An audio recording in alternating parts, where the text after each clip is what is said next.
వస్తే ఎన్టీఆర్ వెళ్తాను. గారికి ఇష్టమైన మనవడు జూనియర్ జూనియర్ ఎన్టీఆర్ ఎన్టీఆర్ కదా. కదా. సో మీకు ఎందుకు ఆ థాట్ రాలేదు? ఎన్టీఆర్ గారికి ఇష్టమైన మనవడు అని ఎవరు చెప్పారు? ఆయనే చెప్పారు ఎవరు? బాలకృష్ణ. కాదు, అదే నేను ఒకటి చెప్తాను, అది రాసుకుని పెద్ద పారాగ్రాఫ్తో ప్రింట్ చేస్తారు రేపు పొద్దున. చెప్పండి. అట్లా కాదండి, నేను చెప్పేది అది కాదు. ఎన్టీ రామారావు గారికి ఇష్టమైన మనవడు అంటే మిగతా మనవాళ్ళు ఇష్టం లేదనా?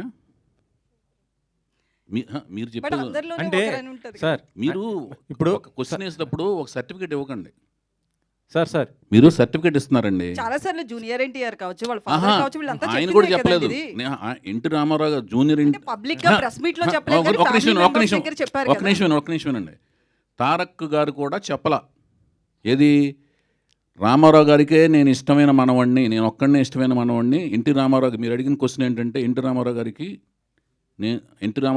ఆయన ఇష్టమైన మనవాడు అన్నారు. అది మీరు స్ట్రెస్ చేశారు. ఆయన ఒక్కడే ఇష్టమైన మనవాడు కాదు. ఎన్టీ రామారావు గారికి అందరూ సమానమే.